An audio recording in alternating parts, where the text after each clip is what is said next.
Kevin Lehman, why didn't you say something? I do not want him to get an earring. That's the stupidest thing I ever heard of. I'm telling you, if a bird had your brain, he'd fly sideways. What is wrong with you? She said, here comes the embarrassing part. She said, I forgot about them. Sit back and just enjoy this little puppy. I'm grounded from church? Everybody in the family room? No. Your kid is a somebody. And there's nobody else like him. And you have to believe in that kid.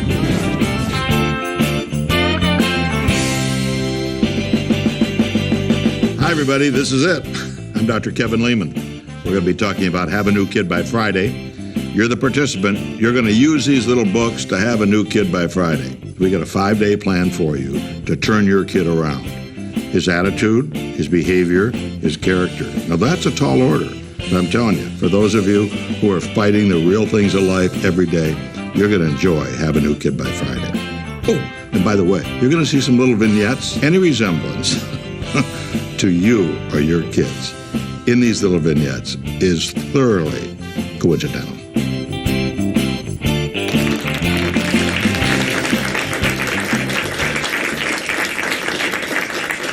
Hey, thank you.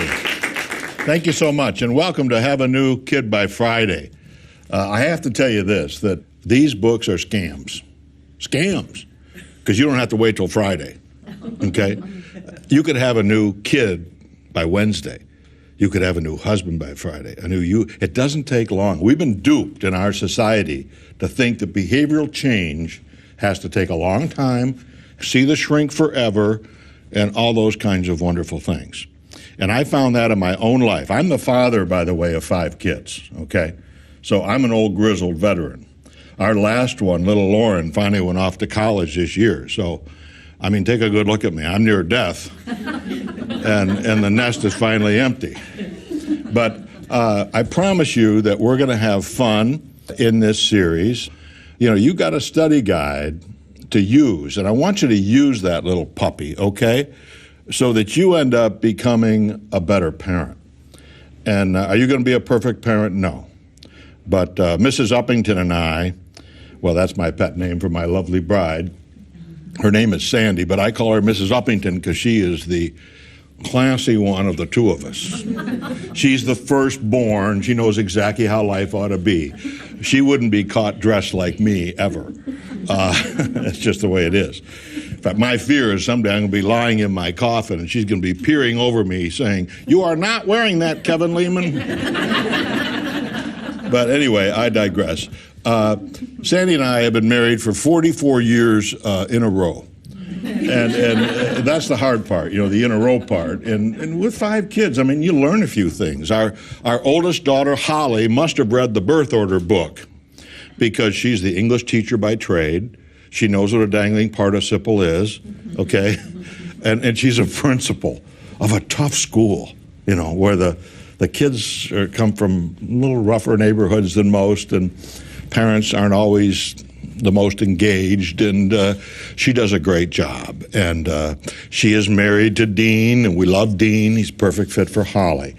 And we practiced on her just like you practiced on your firstborn, okay? If you're a firstborn child, you're the lab rat of the family. But and then we had Chrissy, okay? And Chrissy is married to Dennis, and she's got 2 kids, little Connor and Adeline, and they live a mile from us. So we're now at the stage where we're grandparent and parent. You never stop being a parent. That's the interesting thing. I got kids from 39 to 19, okay? Chrissy has been an educator, a teacher, a curriculum director, and then she's one of those moms that made the tough decision when the kids came, when little Connor was born. She bailed out. And she said, no, I'm going to stay at home with these kids. That's going to be my job in life. And now she's re-entering on a part-time basis teaching as the kids are getting a little bit older. We have one son, Kevin, who is a comedy writer and producer of the funniest program on daytime TV, and he's a trip. I mean, this is a kid that's won 6 Emmys. Now, if I sound like I'm bragging about my kids, I guess I am a little bit, but I want you to understand, because if I'm going to do a study guide on Have a New Kid by Friday, I'd like to know who this guy is that's teaching me and where he's been. So we've been through it. I picked up vomit and diarrhea, by the way. One of the joys of parenthood. But there's a sense of realness in this book. This book has sold over 700,000 copies, to give you an idea. If you know anything about the publishing industry, that's a pretty good hunk of change in terms of book sales. But anyway, Kevin is the only son, okay? And then we had our little surprise, Hannah. And Hannah now works in a ministry that deals largely with Africa, with orphanages. And she lives in Chicago with her husband, Josh. She's a great kid, got a great heart. She's got her mother's heart and then some. But we had her ladies at ages 42 and 44. My wife being 42, me being 44. So she was our little surprise. But then we had our shocker.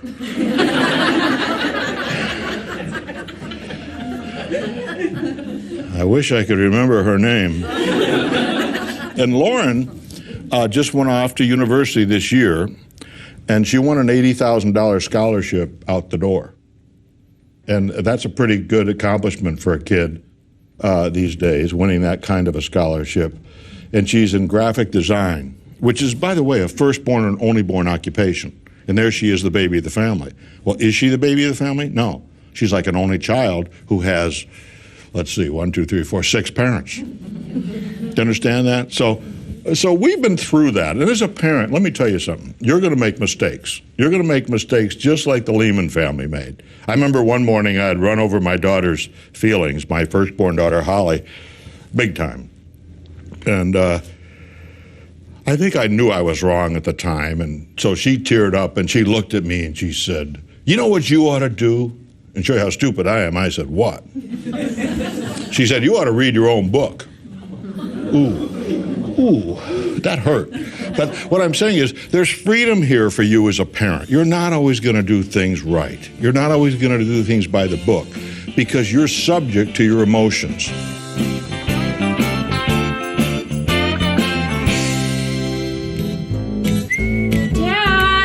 Dad, I need some money. For what? College? Very funny. No, I need some money because we're going to go see a movie. Sweetheart, you have some money. Right. So if you could just give me like $10 or $30. That's why you get an allowance, Shiloh. That's why you babysit, so that you'll have money for movies. What? Dad, this is so stupid. You're so ridiculous. I can't even believe you.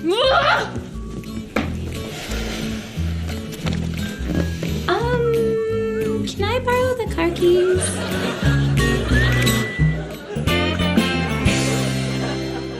I mean, just go and have a seat at a local mall. Just relax, chill. Just sit there for 10 minutes and just watch. Watch that there are kids shorter than a yardstick in full control of the adults. After about 10 minutes, you'll know why some mothers eat their young. I mean, it's just the way it is. So today, things are out of control. Yes, kids are out of control, but parents are out of control.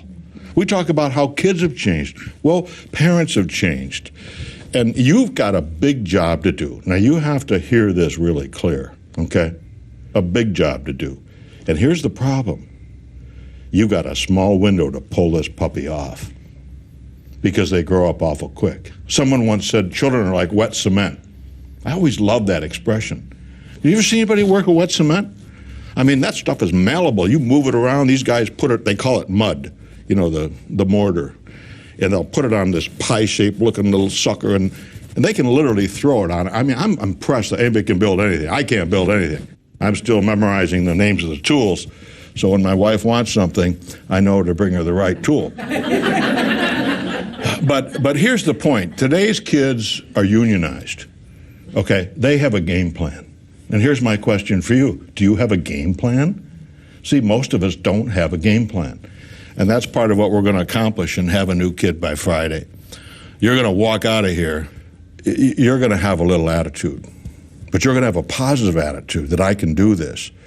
Is it easy being a parent? No, but it's simple. Is it easy being married? No, because women are weird. and men are strange.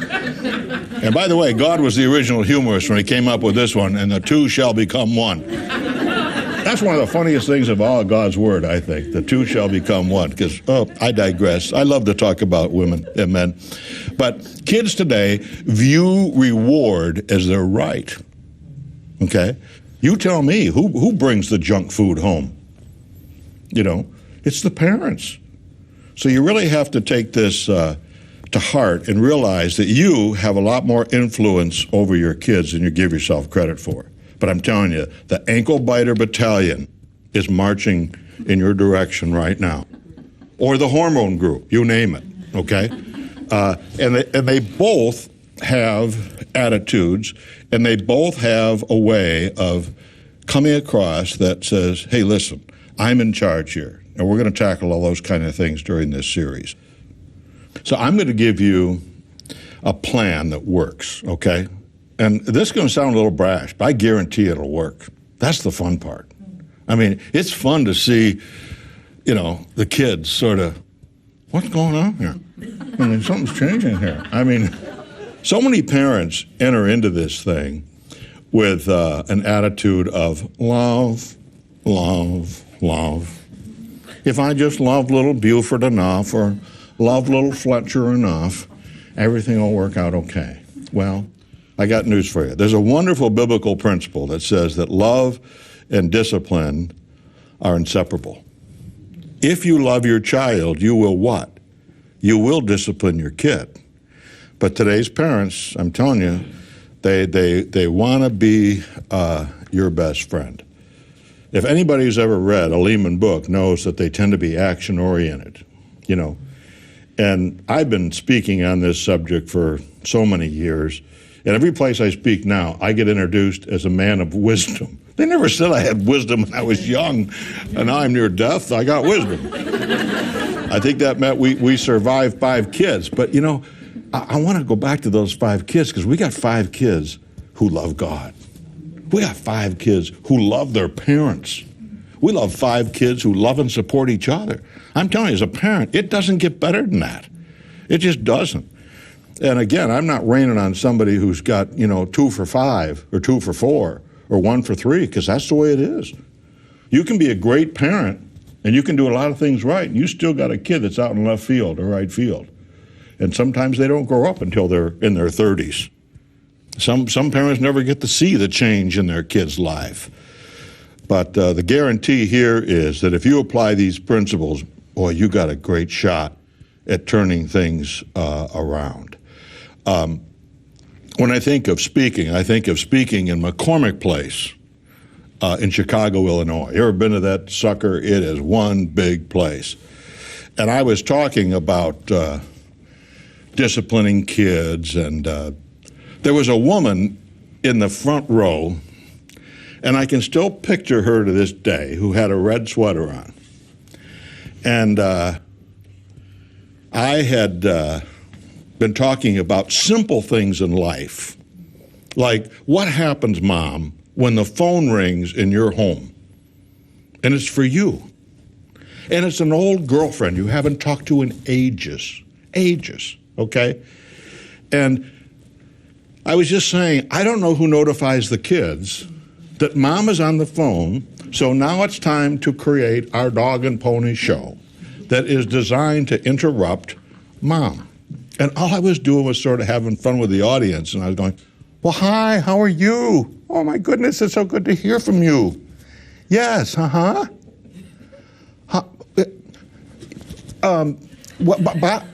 Friday evening, well, Bob won't be home till Wednesday, but yeah. Hey, would you hold on for just a second? Would you kiss me? Could I bring a salad? You know.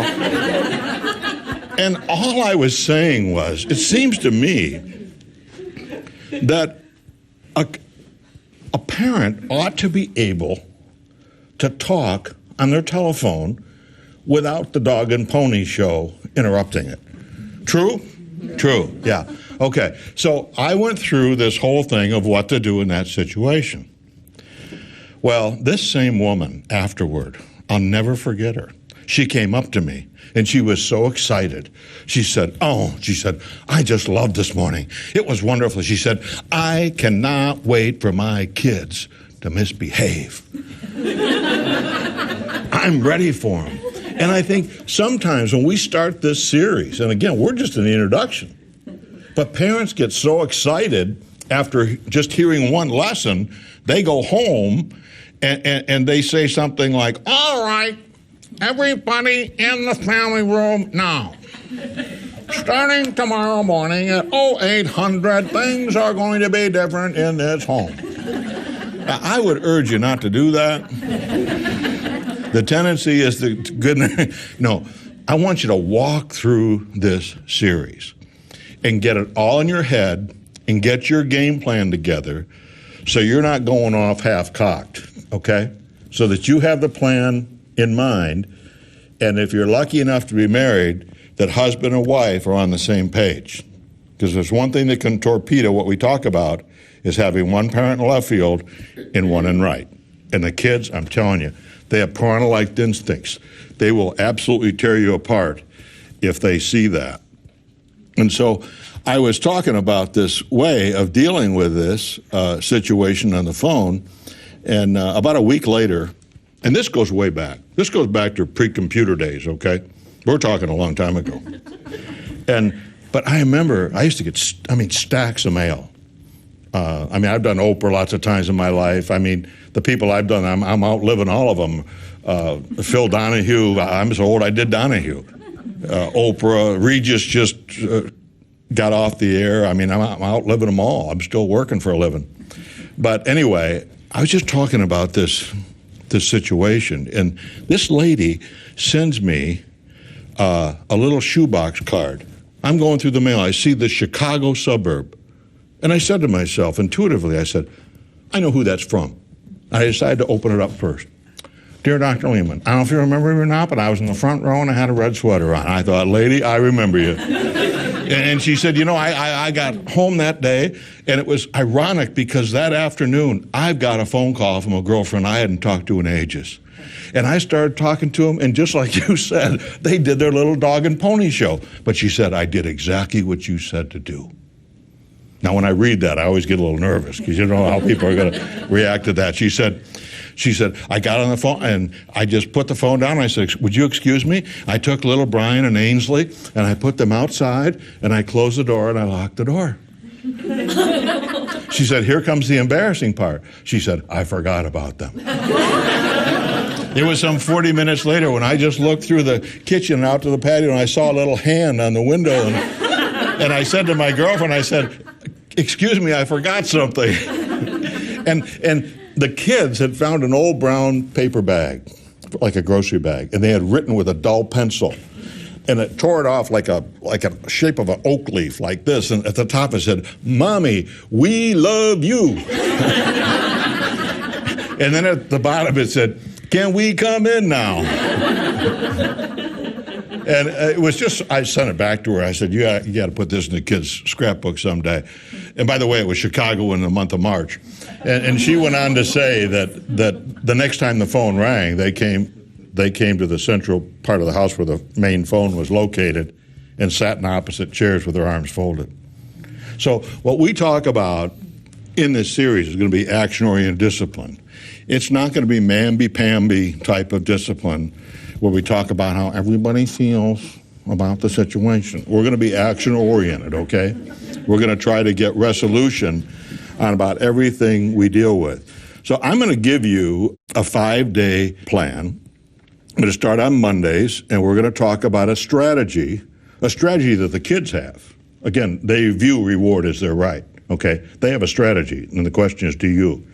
And I'm going to give you that strategy, and I'm going to give you the biblical basis for being a good parent. There's a lot of people who speak about being a good parent, and they use the Bible from beginning to end. I don't know where they get these verses from, because I've read that puppy. And there's very few verses in all of God's holy word that says this is what you do as a parent. And my friend St. Paul, I never caught the guy's last name, but I owe him royalties because I ripped him off big time. because he gave us great stuff to consider, not only on parenthood, but in marriage in the book of Ephesians. And I'm going to share that with you. And you're going to have a pretty good idea on Monday of where we need to go. And then on Tuesday, I'm going to be talking about the 3 things every parent wants for their kid: a positive attitude, positive behavior, and positive character, okay? And of those 3, guess which one's the toughest? Character. And you've got to live that life. More about that in that Tuesday session. And we're going to be talking about strategies that work for you, and they will work for you, okay, all the way down the line. And this is the guaranteed part. I mean, it's like the Midas muffler guarantee. You do these things, you keep your emotions in check, you don't overdo things, okay? And you're going to find great results. And then on the Wednesday part, we're going to talk about what kind of parent are you? Most of you grew up in authoritarian homes, okay? Now, there's the authoritarian home, there's the permissive home, there's the authoritative home. And we're going to talk about which one of these styles really represent God's teaching, okay? There's only one right one. The other 2 are wrong. And we're going to examine that. Once you get a hang of that, you're going to find it's pretty easy, quite frankly. The Thursday part, we're talking about acceptance, belonging, and competence. And these are the ABCs of parenthood that I call them. You got to accept your kids. They're going to belong someplace, and they have to be competent. Not confident, competent, okay? They have to be good at something. Everybody's a somebody. And you are the best teacher to your child will ever have. So don't sell your words short. And then Friday, we're gonna launch a plan. And you're gonna see that victory is in sight. And I think this is when a parent really gets excited at that stage and they say, you know what? I think we can pull this off. And that's why I say you gotta wait until Friday to begin to launch the plan. And sit back and just enjoy this little puppy, okay? And you're going to see, by you being a responsible parent, hanging in there, knowing when to pull the rug out and let the little buzzard tumble, when to take the little buzzard by the beak, when to give him what I call vitamin N, which is no, and every kid needs vitamin N, which is no, and vitamin E, encouragement. Guess what? You're going to have a great shot at what? Having a new kid by Friday. So that's your introduction. Are you ready for Monday? I hope so.